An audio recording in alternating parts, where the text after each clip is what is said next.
Okay, YouTube, this is Only Fun Matters. I decided to do a much needed review on a pair of Viberg Contractor 155 boots. I was on YouTube, I didn't find a single review of Viberg boots. Viberg is a Canadian company made in Victoria, or is it Vancouver? I think it's Victoria. Anyways, they're in BC, family-owned company. They got into making boots. Now they make the smoke jumper boot and forest firefighter boots. Because in Ontario we have to have steel toes in the warehouse, and to run the chainsaw I got them in steel toe, so metal shank, and I've had them for about 2 weeks now. So this is going to be part 1 of 2. We're going to show you 2, but so far I love them. They're beautiful boots. They got the brass eyelets. They came with leather.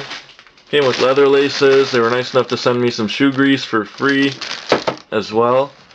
They came in pretty quick. I paid $680 for them with shipping and tax and everything. And I think it's totally worth it to have a high quality pair of leather boots that you can wear on the fire line, that are going to keep your feet happy. And so these, like, you can see the quality in these. Triple stitched. They got the full leather stack Vibram soles. They're nailed, and they're stitched down here and up here. And so I was reading, you might say, well, these are stitched underneath, you're going to walk on those stitches and they're going to come out. Well, the way they build these is they got a 6-foot high machine that lubricates the thread and stamps it through all this rubber and leather. So really, by the time they're in there, they expand and stick in there. So it's sort of like nails, I guess, with the rope or thread, which means even if it were to come off here, it's not going anywhere because it's jammed in there so tight. So you don't have to worry. Yeah, so far they've been great. They add like 3 inches to my height, which makes me a monster, because I'm already 6'4", and these, if I measure to my hair, I'm 6'8". They've got the pull straps up here, and then in here they've got all kinds of leather. I think it's a 9 iron and then 10 iron down in the lower, and they just feel super solid, and they're really good looking boots. So I'll do the part 2 after fire season, or maybe in the middle of fire season. I got them with the bump toe, is another $50. I think that's worth it because I kick a lot of stuff. I've been wearing them to the construction site so far.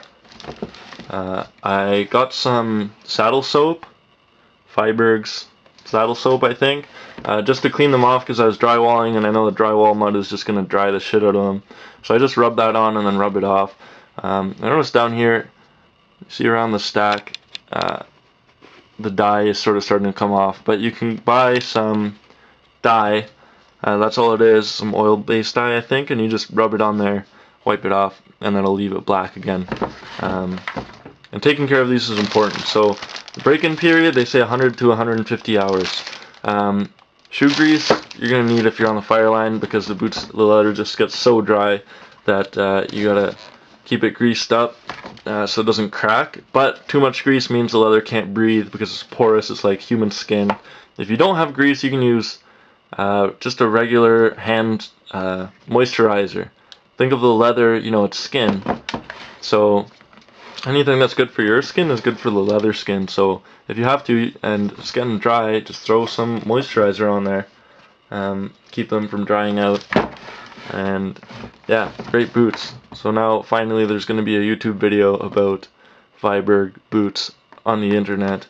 If you have questions, post your questions. Whatever you need, I'll try to answer them, and I'll follow up with a video during the fire.